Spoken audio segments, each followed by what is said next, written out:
Fast, focused, and fearless. Here are the latest stories at this hour. I'm Angelo Castro III. Former Public Works Secretary Manny Bonoan, who is facing plunder and graft charges over the flood scam, is now in a private hospital. The reason of the transfer from mobile journalist Jazz Paredes. Jazz, ano ang balita dito? Yes, Chego, no, just now nga kinonfirm sa atin ni Officer in Charge PIO Alan Rico na itinransfer na nga si dating DPWH Secretary Manuel Bonoan mula sa Philippine National Police General Hospital patungo sa isang private hospital dito sa Metro Manila. At ang tinitignang rason dyan ay tumaas daw yung kanyang heart enzyme levels which may potentially indicate a heart condition. At kaya raw yung tinransfer, Diego, no, dahil ito daw PNP General Hospital ay isa lamang level 2 facility. So kulang yung kapasidad and yung equipment and yung laboratory na results na kailangan ni Bonoan para ma-assess yung kanyang current condition. And actually, around 11 p.m. daw yun na transfer. And also additional information, Diego, no, kanina ay sinabi sa atin na around 4 p.m. daw nung binalik dito si Bonoan kahapon, ay ipinasok pa daw ito sa intensive care unit dahil nga sa pagtaas ulit ng kanyang blood pressure. So yung elevated levels ng kanyang blood pressure, tumataas, bumababa. Pero ang tinitignan daw dyan na possible as una yung stress, pangalawa yung kanyang edad, at pangatlo yung kanyang existing health condition which is yung kanyang hypertension. Until now, wala pa naman daw nakukuhang information kung ano ba yung kanyang exact condition or kung meron nga ba siyang underlying na heart condition. And until now, na-transfer na nga siya kagabi sa isang private institution dito sa Metro Manila at meron daw doong in-refer na siya sa isang heart specialist at meron din daw mga binomonitor din daw siya ng PNP doctors there and until now yung wala pa tayong prior information but what we know, Diego, is the private hospital was Bonoan's choice himself. Alright, Diego. Ang tanong dito, Jazz, number one, is the PNP medical team still standing by their own earlier statement that this is merely a reactive hypertension? And number two, bakit hindi sa, of course, heart center, pag alam naman natin heart center is still a government hospital? Yes, Diego, no. Actually, yun din yung isa sa mga tinanong natin. And does this mean na na-approve ba yung kanyang hospital arrest? Kasi from what we know, Diego, inaantay natin yung response ng prosecution kung tatanggapin ba yung kanyang hospital arrest motion, kung pwede na ba siyang ilipat to a hospital of his choice. Pero kinlarify yan sa atin ni OIC ng PNP PAO kanina na under the custody of CADG lamang ito and yung transfer was not to constitute yung kanyang hospital arrest. And regarding dun sa hospital, Diego, no, it was not clarified kung bakit hindi sa heart hospital institution or sa isang private institution focusing on the heart treatment. Ang sabi lang sa atin is choice daw ito ni Bonoan himself. And even though choice ito ni Bonoan, ay inapprove naman daw ito ng General Hospital dahil recommended hospital naman daw ito na kaya naman daw sagutin and kaya naman daw yung mga pangangailangan niya regarding his health and heart condition. Diego. All right, Jazz, let's make it clear before we move on to the next question. So this has nothing to do with the petition to be placed under hospital arrest. This is, kumbaga, emergency ang nangyari at sinabi mo nga, linipat siya sa ICU. Is Secretary Bonoan now stable?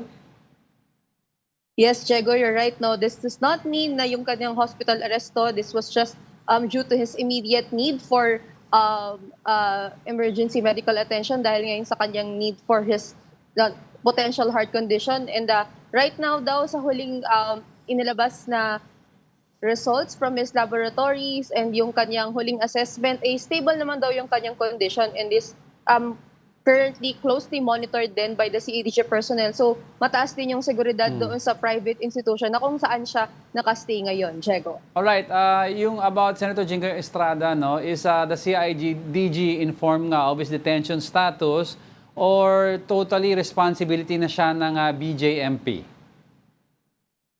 Diego, we are yet to receive further information kung ano ba yung update with the detention of Senator Jingoy Estrada and kung under the CADG pa rin ba. Pero from what we know right now is under the BJMP na yung kanyang detention.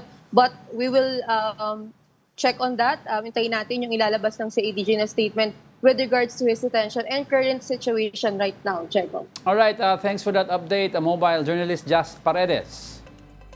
The Senate Blue Ribbon Committee has issued formal invitations for its hearing scheduled tomorrow on the flood control inquiry. At least 34 resource persons have been invited. Among them are former Speaker Martin Romualdez, lawyer of the 18 alleged ex-Marines, Attorney Levi Baligod, and dismissed Public Works District Engineer Bryce Hernandez. Officials from the DPWH, Ombudsman, DOJ, and DBM were also sent invitations. Blue Ribbon Chair Senator Pia Cayetano said the hearing forms part of the committee's mandate in aid of legislation and public accountability. Cayetano took over the chairmanship from Senator Ping Lacson after a change in leadership on May 11. President Bongbong Marcos has a message to senators following 2 consecutive days of no session. Get back to work. Marcos said he does not understand why the legislature has stopped working, noting that the executive and judiciary continue to perform their duties. He said recent events have thrown the Senate into disarray, have disrupted legislative business, and damaged the credibility of the institution. The president also said the executive branch is checking legal and constitutional options to address the situation. The majority bloc, led by Senate President Alan Peter Cayetano, has skipped 2 straight session days. The absences follow the arrest of Senator Jinggoy Estrada on plunder and graft charges. Get back to work. Get back to work because it's important. Ang dami natin kailangan gawin. Hindi ko nga maintindihan. Nag-congressman naman ako, nag-senador din ako. Ang rules dyan, bago ka mag-cancel ng session, you have to inform the other house 3 days before you cancel a session. And there has to be a very good reason for canceling a session. I'm afraid all these events that we have been witnessing has thrown the Senate and its leadership into the whole Senate into disarray. It has discredited the leadership, and it has stopped the essential business of legislation in government. The 2 other departments continue to work. The executive continues to work. The judiciary continues to work. Why does the legislature decide to stop working? I don't understand that. We are trying to achieve some form of stability so that people can get on with their lives, so that people can count on the assistance of government during this time of an emergency. And we cannot do that if the legislature decides to stay at home and have a vacation. We're examining all our options. We're looking at the law, we're looking at the Constitution, and to see how we can remedy this situation. But it requires the cooperation and the commitment of the Senate leadership to continue with their work. Otherwise, the executive is co-equal only to the legislature. We cannot tell them what to do. They have to regulate themselves. And they haven't been doing much of a good job right now. Will senators heed the president's call? Let's find out from mobile journalist Merimon Reyes. Merimon, of course, ang tanong dito is may plenary session na ba at 3? Kasi sabi ni Senator JB Ejercito, walang advice daw. At mukhang quote, tungangan na naman. Sino ba ang nagtutunganga daw? Actually, ginagamit nga nila, Diego, na parliamentary tool daw. Itong hindi para pag makabuo ng quorum. Pero isisingit ko lang habang nag-aabang pa ako sa ibang mga senador. May isang estudyante tayong nakasalubong dito na nag-file ng ethics complaint laban kay Senate President Alan Peter Cayetano pati sa majority bloc senators. Though nakalagay sa prayer niya ay yung pag-apply ng ethics committee ng appropriate disciplinary sanctions or actions na maaari. So nakabit ko lang ito, Sir Mark. So ang name niya ay Mark, legal management student siya from somewhere in QC. And Sir, ano yung mensahe ba na gusto iparating? Bakit din kayo nag-file ng ethics complaint? Dapat po siguro, lahat po siguro ng mga senador natin magtrabaho po dapat ng maayos at dapat po pasok po sila kapag may session, mag-convene po dapat sila sa session. Anong pinaghuhugutan nito? Parang paano mo naisip ito? Ikaw lang ba to? Ako lang po ang gumawa ng aking buong petisyon, ng aking buong complaint at pinanotaryo ko lang din po kanina. So ang dahilan po kung ba't po ako nag-complain is yung nakikita naman po natin hirap na ng mga kababayan natin. Tapos ang Senado, uma-absent lang sila sa mga sesyon na dapat pinapasa nila yung mga batas po. And ito, moving forward, anong kalagay kasi sa loob niyan? Appropriate sanctions or disciplinary actions. Moving forward, ano yung panais mong mangyari sa Senado in general as the upper chamber? Dapat po siguro kung ganun yung mangyayari si SP Alan Peter Cayetano, kung hindi niya na po talaga kayo mapanindigan ang kanyang tungkulin bilang Senate President, mag-resign na po siya. Okay. And kaninang sabi niya kasi matagal siya naghintay. Anong oras ka naghintay? Kanina po, sa baba po, ewan ko, nagka-problem lang po siguro sa BMS ng Senado natin kasi hindi ko po alam kung ano po ilalagay as a guest at magko-complain po sa BMS ng Senado. So, more than 1 hour or 30 minutes po ako naghintay sa... And ethics, walang kumarap sa'yo na senador? Wala pa? Wala po humaharap ng Senado. Kasi Diego, yung isang concern din dito, though may ethics complaint, wala pang clear constitution, hindi pa fully constituted ang ethics committee. So, yung pag-roll yun nito, it's either waiting game tayo, kung magkakaroon ng session, kung makukompleto yung chairmanship. Isa ito sa mga nakabinbin doon or nakatenga. Yung huli kasing humawak ng ethics committee, Senator J.B. Ejercito, first in, first out yung kanilang proseso. And during those times naman, na-action na naman. So, isa-isa na nila. Pero dahil nga again, nagkaroon ng kudeta, leadership change, natenga, hindi pa kumpleto yung chairmanship. So ito, isa rin ito sa magiging waiting game pa as of now. Maraming salamat, Mark Duque. Baka marami pang makikipag-usap sa'yo. Thank you. So, estudyante rin siya from QC. And ito sa likuran natin ngayon, nag-aabang tayo ng mga senador. Dahil, again, ang sabi ni SP Cayetano kanina sa Facebook Live niya, parliamentary tool nilang gagawin ito. Dahil nga pilit daw na hinaharang ng minority senators yung hearings, yung proceedings, gusto raw agawin yung committees. Well, ang sinasabi ni SP, tuloy pa rin daw bukas yung pagdinig ng Blue Ribbon Committee. Ang man of the hour nga daw is si Senator dati Marcoleta kasi originally may subcommittee silang gustong buuin, pero to note, kailangan itong ma-formalize sa session. So if hindi, magiging Blue Ribbon Committee in general yung hahawak ng pagdinig bukas.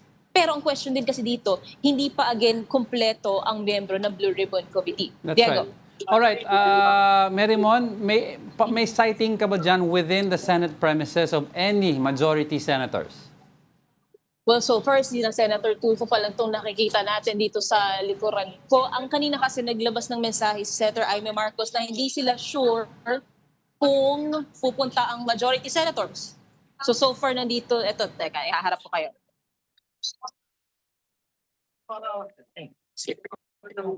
Which is public boycott.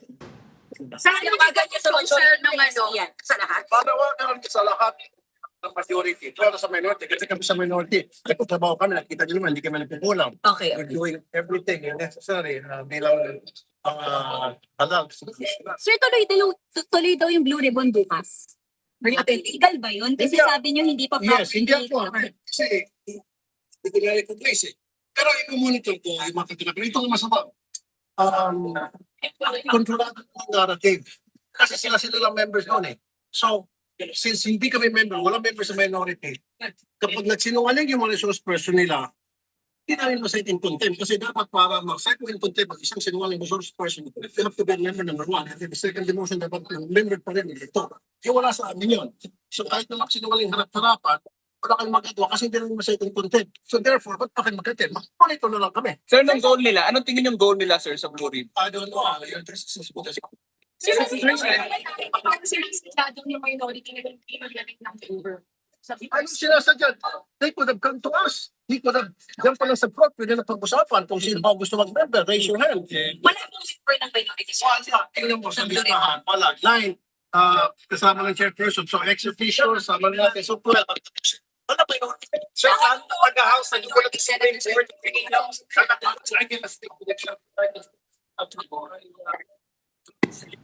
Ayun, Merimon. Okay. So far, Tama ba yung ring natin, no? Walang member ng minority sa ano? Senator Tulfo. Yeah, walang member ng minority sa Senate Blue Ribbon Committee.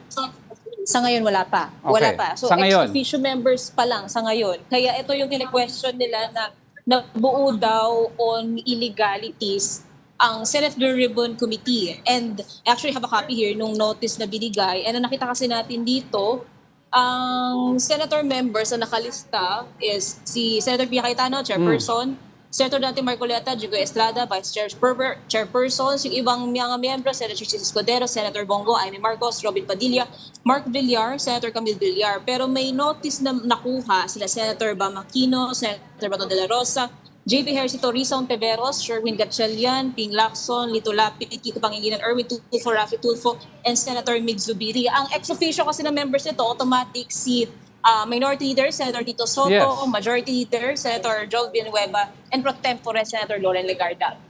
Alright, well, as we all know, sinidi adjournment na, no? So, what's going to Yes. happen paglampas ng cut-off later at walang pumunta ng majority at officially matetenga yung mga remaining bills na kailangan ipasa. Alam natin, Merriman, kasi malapit na ang SONA ng Pangulo at madaming nakabinbin. Oo. Actually, yun yung tinitignan natin. They only have until today to hold this session bago yung sinidi adjournment ng Congress. And ang mangyayari, tulad na nga sabi mo, marami matatenga. Number one, yung subcommittee na nais buuin ng Blue Ribbon, kung sakali man na ito na yung hahawak nga sa investigation of flood control projects, kailangan ma-formalize sa session. So kung hindi mangyayari ang session, hindi yun mangyayari, andyan ang parang Blue Ribbon Committee in general. Yung ilan sa mga nakalistang na agenda for this day din kasi same din siya sa mga hindi natakal na mga lumipas na araw. Anti-hospital detention bill, yung Magna Carta for health workers, and other legislations na pending either for amendments, interpellations, or approval. Lahat yan mapuputin to stop.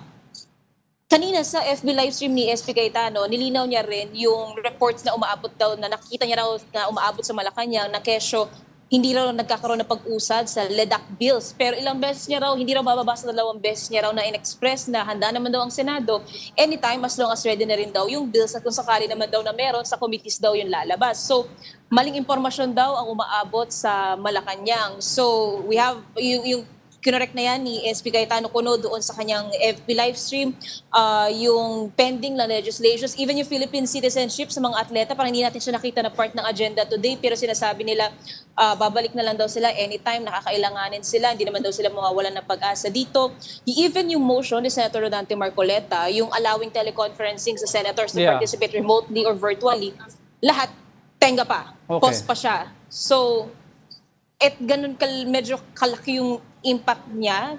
Even inaabangan din yung Protect Committee, yung sa crisis sa Middle East na hanggang ngayon daw ad hoc committee rin siya, pero so far wala pa tayong nakikita. Ang nakaschedule bukas, Senate Committee on Ways and Means, Blue Ribbon Committee, and ang nasabi ni SP Cayetano, magkakaroon din ng legislative inquiry tungkol sa shooting incident dito sa Senado. Okay, meron mo kasi sa interview kay PBBM, he looks visibly irritated already, no? And he mentioned that they're taking a look at constitutional ways to address the matter. So in other words, they're trying to find a way to resolve the Senate issue. And I quote also, si Florin Hilbay has posted that Article 6, Section 16 says a majority of each house shall constitute a quorum to do business. Ngayon, they may compel the attendance of absent members in such manner and such penalties as such house may provide. So, pwede mag-compel ang minority sa mga absent members. So, may naririnig ka ba kung ano plano ng minority with regards if totoo ngang hindi napapasok ang majority today?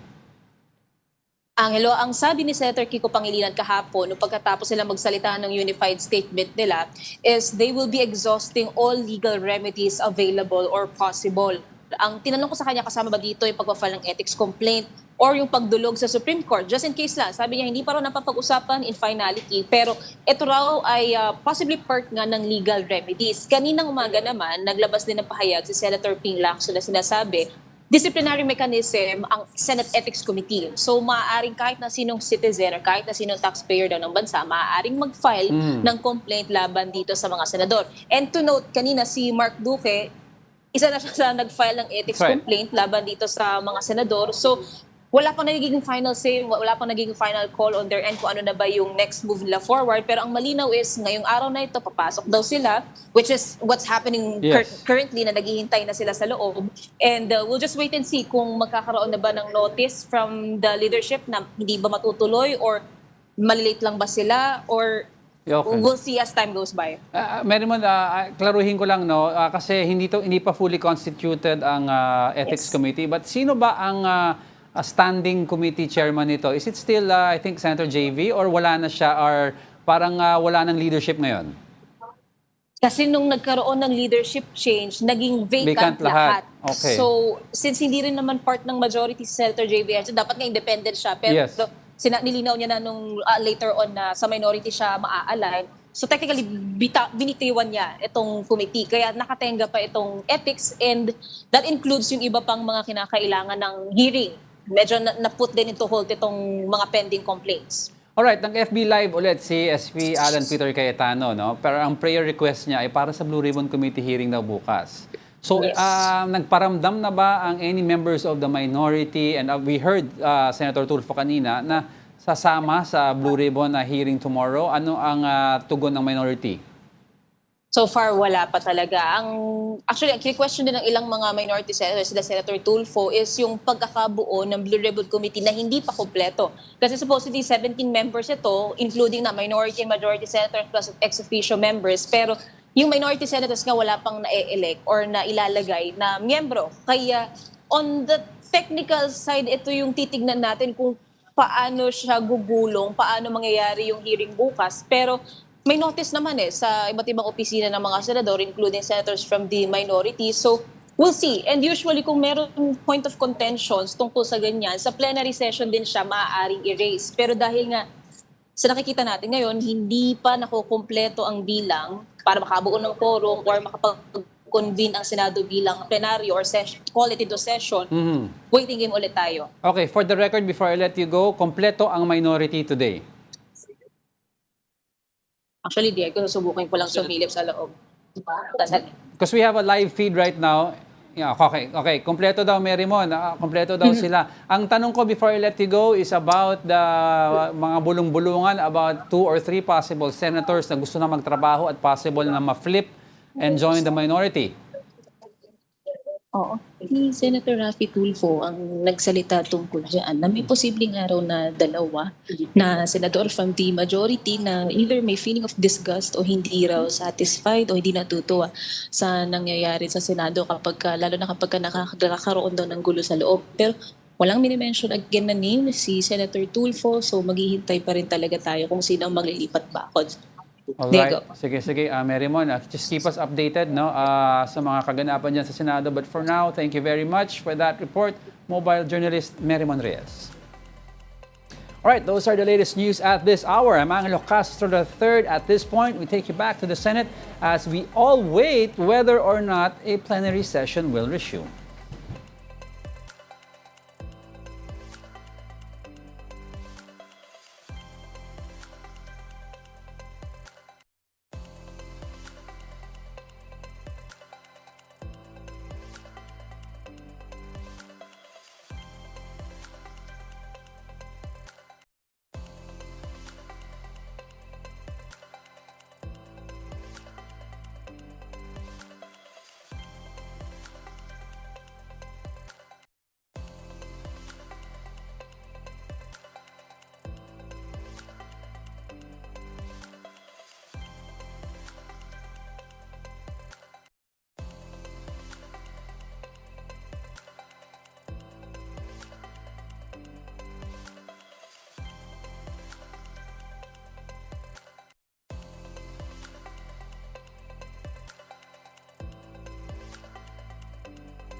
Let the Deputy Secretary for Legislation to call the roll.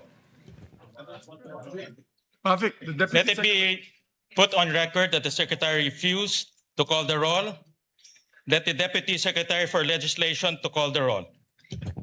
Roll call of members. The Honorable Senators Aquino, Cayetano Pia, De La Rosa, Ejercito, Escudero, Estrada, Gatchalian, Go, Hontiveros, Lacson, Lapid, Legarda, Marcoleta, Marcos, Padilla, Pangilinan, Soto, Tulfo Erwin, Tulfo Rafi, Villanueva, Villar Camille, Villar Mark, Zubiri, Senate President Cayetano Alan. With 12 senators present, the chair declares a quorum. Mr. Presiding Officer, I move to declare all elected positions in the Senate vacant. Is there any objection? Second. Duly seconded. The motion is approved. Majority Leader. Mr. Presiding Officer, I move that we proceed with the election of the Senate President Pro Tem. Is there any objection? Hearing none, motion is carried. I hereby move and nominate Senator Sherwin Gatchalian as the Senate President Pro Tempore. Is there any objection? Seconded. Duly seconded. The motion is approved. Thank you, dear colleagues. Majority Leader. So, majority leader. Ikaw na. Sige, ikaw na. Second muna. Mr. Presiding Officer, I move that we elect Senator Juan Miguel Zubiri as Chairman of the Committee on Rules. Is there any objection? Duly seconded. The motion is approved. Thank you very much, my dear colleagues. My dear colleagues, I move that we proceed with the oath taking of the Senate President Pro Tempore. I so move. And we will ask Senator Soto, the most senior member of this chamber, to proceed with the oath to our new Senate President Pro Tem.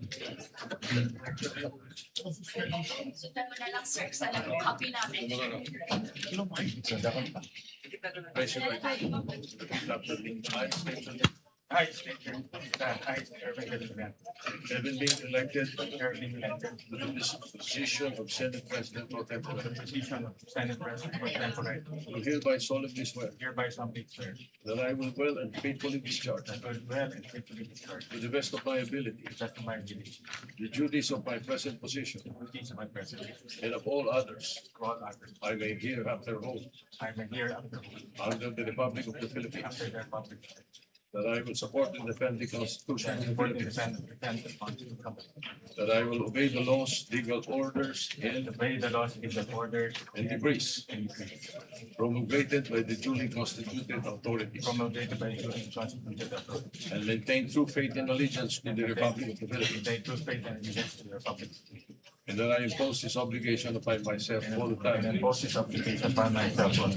without mental reservation or purpose of evasion. So help me God. Thank you, sir. Thank you. Congratulations, Thank Mr. you. Senate President Pro Tempore. Majority Leader. Mr. President, I move that we proceed with the election of the Senate Secretary. Is there any objection? Hearing none, motion's approved. Mr. President, I move to nominate and elect Secretary Ray Bantug Jr. to the position of Senate Secretary. There being no other nominations present. Is there any objection? Duly seconded. The motion is approved. Mr. President, I'd like to also move to proceed with the election of the Senate Sergeant at Arms. Is there any objection?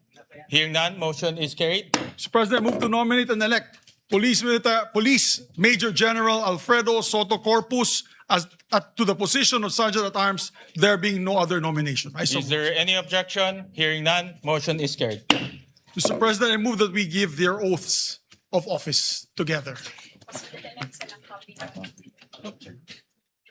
Sir, sa pagitan ng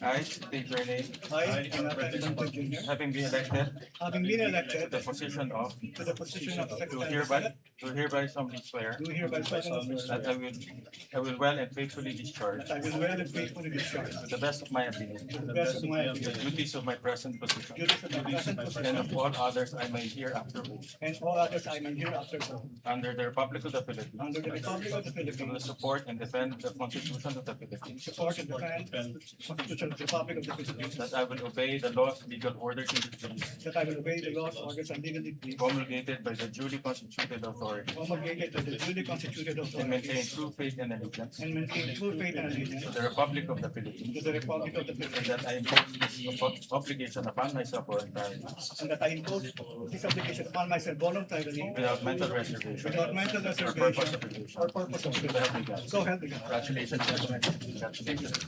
Congratulations to the new Sergeant at Arms and to the new Secretary, our comebacking Secretary of the Senate. Mr. President, I move to elect the following senators as chairpersons of the following committees. Senator J.V. Ejercito, Chairman of the Committee of Finance. Senator Tito Soto, Chairman of the Committee on National Defense. Chairman Panfilo Ping Lacson, Chairman of the Committee on Public Order and Committee on Accounts. Chairman Erwin Tulfo, the Committee on Accountability of Public Officers and Investigations and Social Welfare and Rural Development. Chairman Senator Rafi Tulfo to the Committee on Public Services. Chairman Bam Aquino to the Committee on Basic Education. Senator Kiko Pangilinan, Chairman of the Committee on Agriculture. Senator Risa Ontiveros, Chairman of the Committee on Health. Senator Lito Lapid as Chairman of the Committee on Games and Amusements. Senator Chis Escudero to retain his Committee on Housing. And yours truly, Senator Zubiri, as Chairman of the Committee on Foreign Relations. Is there any objection? Hearing none, the motion of the majority leader is hereby approved. Mr. President, I move to consider PS Resolution number 432. This is the resolution amending Rule 2 of the Rules of Procedure on Impeachment Trials to provide for the election of a presiding officer in all cases not involving the President of the Philippines. I so move, Mr. President. Is there any objection? Hearing none, the motion is approved. I move to adopt PS Resolution number 432. I so move, Mr. President. Is there any objection? Hearing none, the motion is approved. Mr. President, may we ask the Secretary to read the title of the measure for clarity and place on record the title of the resolution. Resolution amending Rule 2 of the Rules of Procedure in Impeachment Trials to provide for the election of a presiding officer in all cases not involving the President of the Philippines. Thank you, Mr. President. Mr. President, I also move to consider proposed Senate Concurrent Resolution number 10.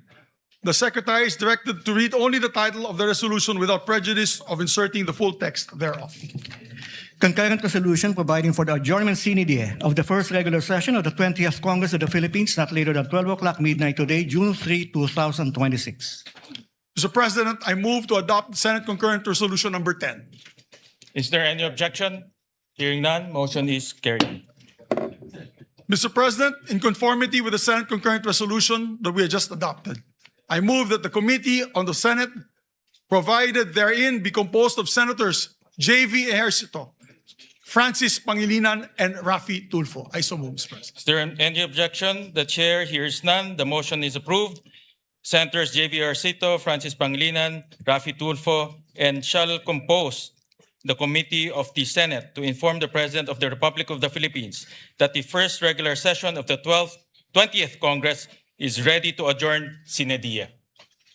Thank you very much, Mr. President. And just for clarity, the PS resolution we earlier approved is 430. The number is 430. 430? 430. Mr. President, before we adjourn, the chair would like to state for the Mr. record President, why Majority we Leader, compelled before we today. adjourn, Yes. allow me to give a few remarks. Before we adjourn, ladies and gentlemen, the chair would like to state for the record that we are compelled to call the session to order today. After the Senate adjourned on May 26, 2026, session was scheduled to resume on Monday, June 1, 2026, and on Tuesday, June 2, 2026. But the former Senate President failed to appear in both instances. Further, Article 6, Section 16(5) of the Constitution provides that neither House shall, during sessions of Congress, adjourn for more than 3 days without the consent of the other House. The Senate has been adjourned and unable to resume session for the past 2 days, placing us on the brink of constitutional violation had we not convened today. Thus, in the absence of a duly consulted postponement and the continued absence of the former Senate President pro tempore, and members of the majority, we are compelled to call the session to order. The quorum of 12 is based on majority of 22 senators, over whom jurisdiction can be obtained by the Senate. This is in full accord with the ruling of the court in Avellino versus Cuenco, that an absolute majority of 12 out of the 23 members can constitute a constitutional majority of the Senate for quorum purposes. And with precedent, specifically the May 5, 2015 session, where the quorum was based on 17 available senators, with 7 others beyond the Senate's coercive jurisdiction. Thank you. Thank you dear very much colleagues. for the clarity, Mr. President. Mr. President, let the record reflect that the chair, as Senate President pro tempore, shall serve as acting president pursuant to Rule 5. Yes. Presiding officer of the Senate pursuant to Rule 5, Section 4C and 5 of the Rules of the Senate. Yes. Pursuant to our rules, the wording is actually acting president, Mr. President, on our rules. Just for the record, Mr. President. Is there any objection? Hearing none, the motion is approved. Mr. President, I move that the President of the Republic of the Philippines and the House of Representatives be informed of the election of Senate President pro tempore and acting Senate President Sherwin Gatchalian. I so move, Mr. President. Is there any objection? Hearing none, the motion of the majority leader is hereby approved. Mr. President, I move that the first regular session of the 20th Congress of the Philippines on the part of the Senate be adjourned sine die. Is there any objection? The chair hears none. The motion is approved. The first regular session of the 20th Congress of the Philippines on the part of the Senate is adjourned sine die.